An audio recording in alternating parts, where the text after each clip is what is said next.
इस क्वेश्चन में मेरे को समझ में नहीं आया कि यहाँ पे सीरीज लगेगा या पैरेलल लगेगा।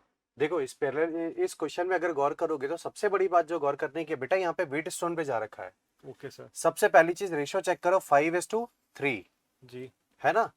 यहाँ पर भी 2.5 और 1.5 यानी रेशो 5:3 मेंटेन रहा। Yes sir. इसका मतलब बीच वाले 6 ओम का होना ना होना क्या हो गया, इक्वल। तो इक्वल। उसको हटा दिया हमने। जी अब सर। जैसे ही आप उसको हटाओगे अपने पास डायग्राम ये बीच का हटा हुआ 6 ओम का ये कुछ सर्किट हो जाएगा। जी सर। अब 2.5 और 1.5 मिलके कितना हो गया, 4 ओम। 4 ओम। ये वाला 8 8 ओम। ओम। अब देखो आपको 4 ओम और 8 ओम दिखाई दे रहा होगा, दोनों किसमें, पैरेलल में। पैरेलल में। तो जब आप यहाँ पे आर इक्विवेलेंट निकालोगे जी सर। तो यहाँ पे आ गया 8/3 इन दोनों का पैरेलल, 8 और सर। 4 का, हम्म। प्लस 1/3 जी सर। प्लस 1.5 और 5.5। अब जब आप इन सबको ऐड करोगे तो आंसर आएगा 10 ओम, यानी इफेक्टिव रेजिस्टेंस कितना, 10 ओम। 10। बैटरी का वोल्टेज कितना, 5 वोल्ट। 5 वोल्ट। अब करंट का formula V equal to I R से लगाओगे तो यहां से आ जाएगा I equal to V upon R. V की वैल्यू 5 और R की वैल्यू 10, तो आंसर कितना आ गया हमारे पास, 0.5 एम्पियर। ये आंसर हो जाएगा, Yes, है sir। ना। ऑप्शन कौन सा है वो आप बड़ी आसानी से चेक कर सकते हो, ओके सर। है ना। अब बताइएगा। सर इस क्वेश्चन में मेरे को टाइम पीरियड का फॉर्मूला तो याद था, लेकिन उसको अप्लाई कैसे करना है ये पता नहीं चला। हाँ देखो अभी तक जो हम आमतौर पे करते थे उसमें टाइम पीरियड या ओमेगा का फॉर्मूला जो हम लोग लगाते थे √k/m, या टाइम पीरियड का फॉर्मूला 2π√m/k लगाते थे, है ना। यहाँ पे वो फ्रीक्वेंसी की बात कर रहा है, ओके। और एम्पलीट्यूड की। हम्म। गौर करने वाली बात यह है कि बॉक्स से जो है मास गिरता जा रहा है जी ना। सर। आप सोचो अगर मास गिरेगा तो यहाँ पर मास कम होता चला जाएगा, हाँ। अगर मास कम हो रहा है तो ओमेगा की वैल्यू बढ़ेगी, बढ़ेगी। है ना। डेनोमिनेटर वाला टर्म कम हो रहा है तो न्यूमरेटर वाला टर्म बढ़ेगा, है ना। तो उसके अकॉर्डिंग ओमेगा की वैल्यू बढ़ती चली जाएगी। क्योंकि ओमेगा की वैल्यू बढ़ेगी तो इसके अकॉर्डिंग बढ़ने वाला ऑप्शन देखो तो या तो फर्स्ट जाएगा, थर्ड जाएगा, या फोर्थ चला जाएगा, ओमेगा बढ़ता हुआ, है ना। पर साथ में एम्पलीट्यूड सोचो, मास धीरे धीरे कम हो रहा है, हाँ। तो एनर्जी कम होती जाएगी। जी सर। एनर्जी कम होगी तो धीरे धीरे उसका एम्पलीट्यूड क्या होता चला जाएगा, कम। कम होता चला तो जाएगा। उसके अकॉर्डिंग कौन सा ऑप्शन चला जाएगा, फोर्थ, है ना। सर। ओमेगा बढ़ेगा और एम्पलीट्यूड कम होगा कम क्योंकि होगा। एनर्जी कम होती चली जा रही है मास निकलने के कारण। जी सर। ठीक है, ये चीज है बेटा। अगला सर इस क्वेश्चन में हमने जो पढ़ा था वो था He/4πm, लेकिन यहाँ पे 2πm दिया हुआ है, तो इसका क्या सीन है। देखो EH/4πm जो बोर मैग्नेटॉन की वैल्यू होती है वो तब होती है जब इलेक्ट्रॉन न्यूक्लियस के चारों ओर चक्कर काट रहा Yes, sir। है ना। यहाँ पर इलेक्ट्रॉन एक्सटर्नल मैग्नेटिक फील्ड में घूम रहा है। सबसे बड़ी Okay। बात यह है कि एक्सटर्नल मैग्नेटिक फील्ड जी है सर। ना, जिसके कारण फ्लक्स दिया हुआ है NH/E, है ना। और हमसे पूछा है मैग्नेटिक मोमेंट की वैल्यू।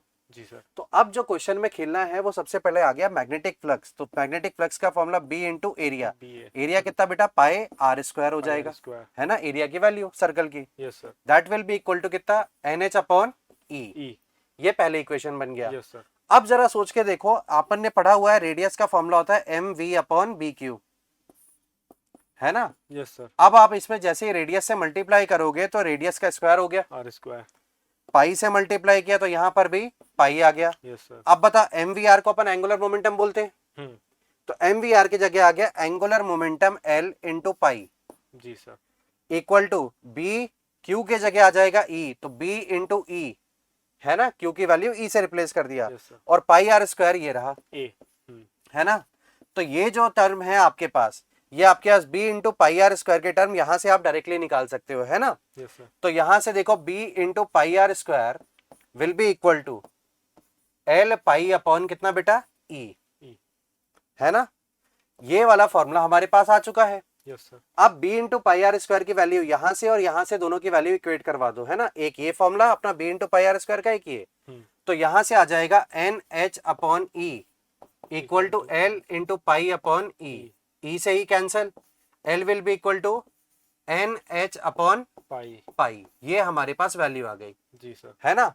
अब याद करो magnetic moment upon angular momentum का जो रेशो था M/L का, वो कितना होता था, E/2m, 2m। है ना। अब L की वैल्यू आपके पास आ गई, L से मल्टीप्लाई करो तो M की वैल्यू डायरेक्टली आ जाएगी NHE/2πm। ये आंसर आ गया, ओके। है ना। क्योंकि अपने से कहा गया lowest energy state, lowest energy state first पे होती तो N की जगह क्या पुट कर दोगे, 1। ये था बेटा इसका। अब सबसे बड़ी बात केवल ये समझना कि मैग्नेटिक फील्ड और यहाँ पे रेडियस का रिलेशन जो अपने को इक्वेट करने वाली बात आ जाती है ना। जी सर। ये लेंदी था क्वेश्चन, जी सर। है ना। अब देखिएगा ये सर इस क्वेश्चन में तो मेरे को अप्रोच ही समझ में नहीं आया।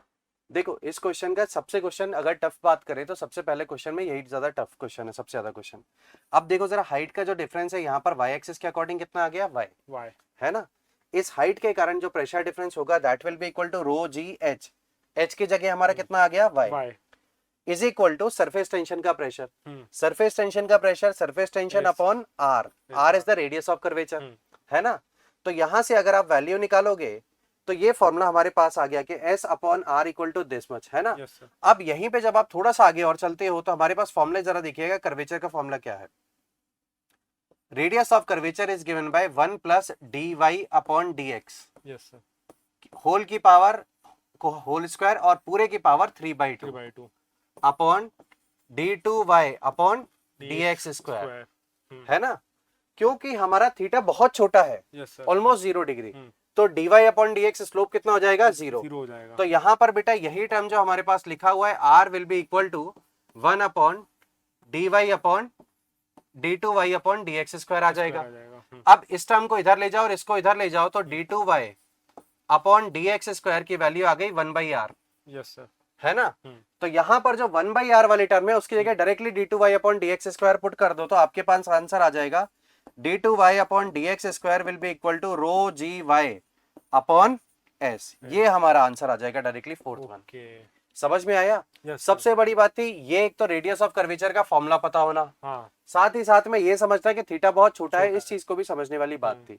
तो क्वेश्चन सबसे ज्यादा डिफिकल्ट था इस पेपर का, वो ये क्वेश्चन था।